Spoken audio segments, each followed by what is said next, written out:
सबसे बड़ा प्रश्न लोग मुझसे पूछ रहे हैं कि भारत और अमेरिका के बीच में जो ट्रेड डील होने की संभावना है वो आखिर अनाउंस होगा कब, क्या तारीख है, कब तक रिलीज होने की संभावना है। देखिए, मैंने आपको बताया, I have told you that I have also been personally involved in assisting the government of India with my intakes. काफ़ी अच्छी तरह से actively the government has participated, they put their best foot forward. सबसे आगे उन्होंने कोशिश किया है इसको आगे बढ़ाने की, और इनफैक्ट ट्रम्प साहब भी चाहते हैं कि एक अच्छा बड़ा कॉम्प्रिहेंसिव डील बन जाए भारत के साथ, ताकि वो पूरे विश्व को एग्जिबिट कर सके कि देखो इतना अच्छा एक डील बन गया भारत के साथ, एक एग्जाम्पल बन जाए, हाँ, कि कैसे एक मॉडल डील जिसे कहते हैं, मॉडल ट्रेड डील बन जाए, वो भी कोशिश कर रहे हैं। लेकिन बहुत सारे अड़चने हैं इस वक्त भारत को एग्रीकल्चर और मिल्क डेयरी प्रोडक्ट्स वगैरह के ऊपर, वो अपने देश को भी बचाना चाहते हैं, तो इसमें थोड़ी सी दिक्कत ज़रूर आ रही है। कुछ अच्छी चीज़ें भारत के फेवर में जा रही हैं। बांग्लादेश के ऊपर 35% टैरिफ लगाया है, तो भारतीय टेक्सटाइल्स को इसका बेनिफिट मिलेगा। बात यह कि 10% बेस है ना, उससे कम वो जाना नहीं चाहते। 10 और 25 के बीच में उम्मीद कर रहे हैं कि भारत सेटल हो जाएगा, प्रिलिमिनरी डील, ठीक है, फिर आगे और बातचीत चलेगी।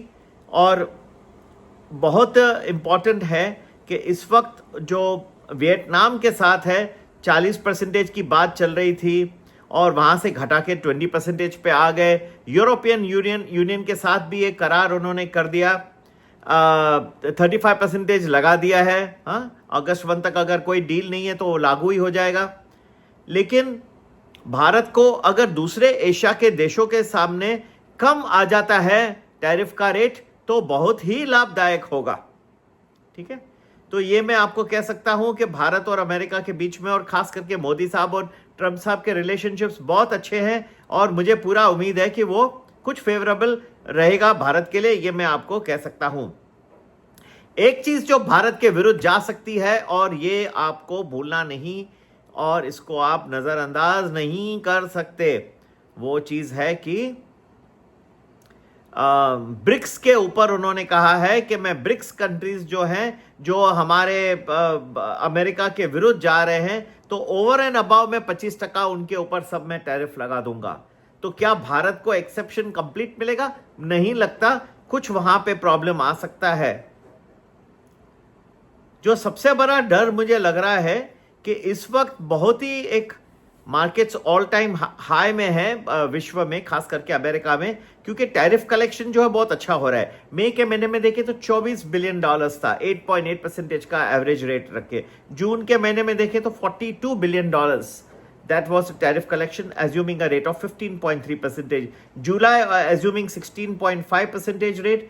Totally according to Finance Secretary Scott Bessent, America is expecting over $300 billion in tariff collections for the full year. Already they have collected $100 billion in tariffs. This is the first time since 1946 के इतना heavy collection हुआ है। लेकिन जो extreme reactions थे 2 और 9 अप्रैल के बीच में अभी तक नहीं हो रहे हैं। एक तरह से लोग टाको ट्रेड को मान के चल रहे हैं कि ट्रम्प ऑलवेज चिकन साउथ, वो जो बोले कि टैरिफ लगाएंगे तो वो लगने तो वाले है नहीं, काय को डरना, शांति से बैठे रहो। लेकिन एक चीज जो आप लोगों को ध्यान में रखनी है, भारत के लिए जो इन्वेस्टर हैं, ट्रेडर हैं, मैं आपको एक ही चीज नहीं 2 चीजें समझा सकता हूं। एक तो ये ब्रिक्स को आप नजरअंदाज न करिए। ये ब्रिक्स के ऊपर अगर लगा दिया उन्होंने फर्मली, और इस वक्त वो बहुत ही डिटरमिन्ड है, तो ये जो भले भारत के साथ बेस रेट छोटा हो, 10 हो 15 हो, जो भी फाइनल डिसीजन होता है, ट्रम्प साहब क्या साइन करते हैं, और फिर भी ये मेरे ख्याल से ब्रिक्स के ऊपर है, वो मुझे नहीं लग रहा ये इस पे हटने वाले हैं। वो थोड़ा सा भारत के लिए नेगेटिव होगा। दूसरा जो है, क्योंकि देखिए मैं आपको रीजन बताता हूं उसका, कोरिया के साथ एक फ्री ट्रेड एग्रीमेंट रहा है अमेरिका का, लेकिन वहां भी उन्होंने स्टील और एल्यूमिनियम के ऊपर 50% लगाया है, 25% ऑटोज के ऊपर लगाया है, सेम जो है जापान के ऊपर भी लगा है, और जापान तो आप जानते हैं उनका सबसे बड़ा एक्सपोर्ट जो है वो ऑटोस का है, तो उनके ऊपर दिक्कत आ गई है। ये बात सही है कि जैसे कंट्रीज है, वियतनाम है, उनका 30% of GDP of Vietnam comes from US exports, whereas in the case of India it is 2% of India's GDP is coming from exports to the United States. So it may not impact so much, yet it is a very important constituent of India's trade and exports. Therefore, whatever final decisions come in regard to India-US trade agreement will have a tremendous impact. Very crucial thing that I would advise investors and traders to take, that लोग बोले कभी कभी relationships, NATO के head ने daddy कहा उनको, Trump साहब को, नाटो के साथ अच्छा डील भी करार कर दिया है डिफेंस एक्सपोर्ट्स वगैरह का, तो उसके बाद भी आप देखें तो यूरोपियन यूनियन के ऊपर 35% टैरिफ लगा दिया। तो ये नहीं सोचेगा कि भारत को इतने अच्छे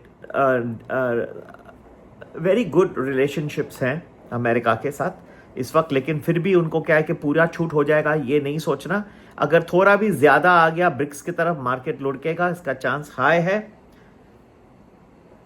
एक चीज और मैं आपको लास्ट बताना चाहता हूं, इन्फ्लेशन के जो नंबर्स हैं और अभी तक जो टैरिफ का उन्होंने जो कलेक्ट कर रहे हैं वो अभी तक रिफ्लेक्टेड नहीं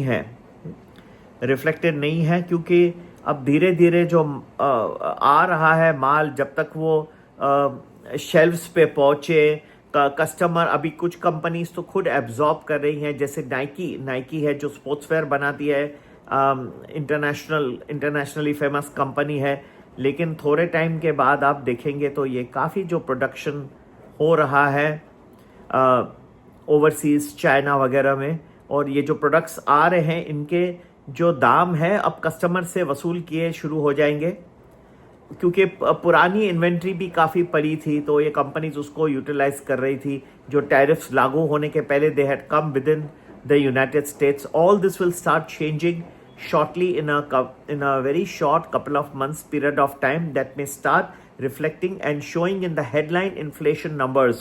जैसे inflation numbers में दिखना शुरू होगा तो एक प्रेशर पड़ जाएगा ऊपर जेरेमी पावल साहब के ऊपर, फेडरल रिजर्व के जो चेयरमैन हैं, कि आप अब ब्याज दर को नहीं घटाइए क्योंकि इन्फ्लेशन बढ़ रहा है, और फिर हो जाएंगे नाराज ट्रम्प साहब।